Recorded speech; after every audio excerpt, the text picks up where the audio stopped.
Hi guys! Welcome back for my YouTube channel! And for today's video is I'm going to try on haul.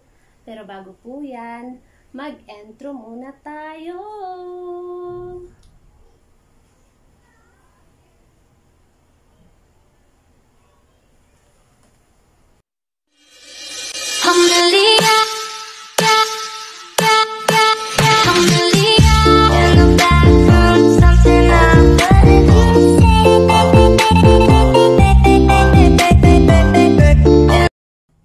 Hi guys! If you are new to my YouTube channel, please don't forget to like, share, and subscribe, and paki-click yung notification bell para lagi po kayong updated kapag ako po ay mag-upload ng new video.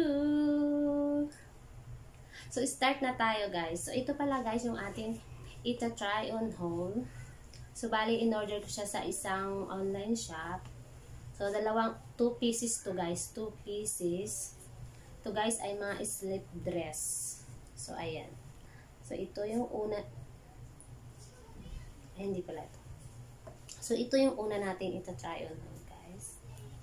So ito yung ating una ita-try on haul. Ayan. Napaka-sexy niya guys pag sinuot. Ayan. Color black na may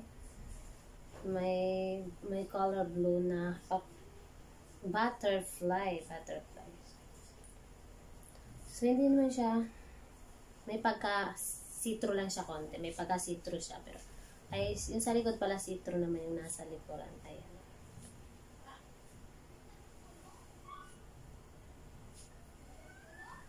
So, and then, yung kanyang, dito sa harapan, yung kanyang ayan, sa harapan.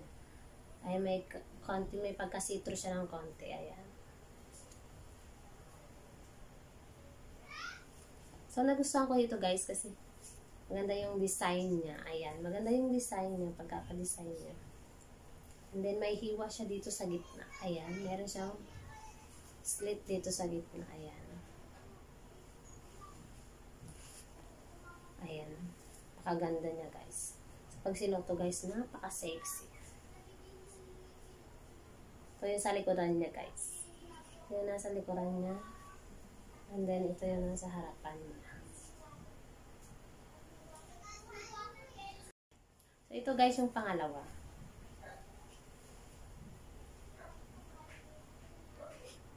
Silk lang yung kanyang tela. Ayan. And then, meron siyang paborda na ganyan.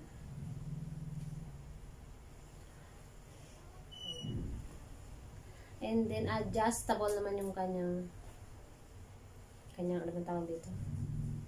Basta ito, adjustable. Adjustable. So, sa likod niya, guys, ay may parang paikis siya sa likod. Ayan sa likod guys, paikis. Ayan sa likod, paikis siya. So, napaka-sexy nito guys kapag sinuot. So, napakamura ko lang to guys nabili. So, nabili ko lang siya sa halagang 80 pesos yung isang peraso. Sa isang online shop.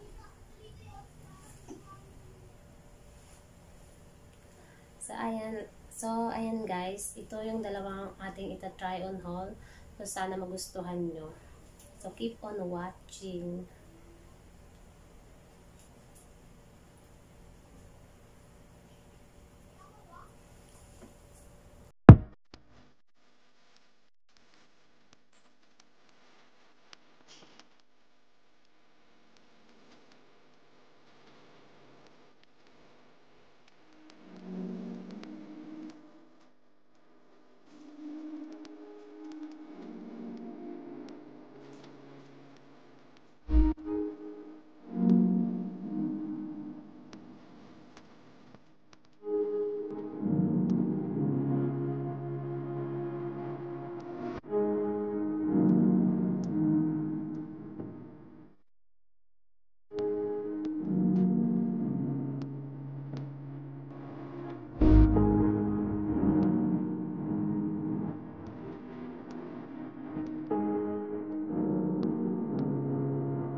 for today's video.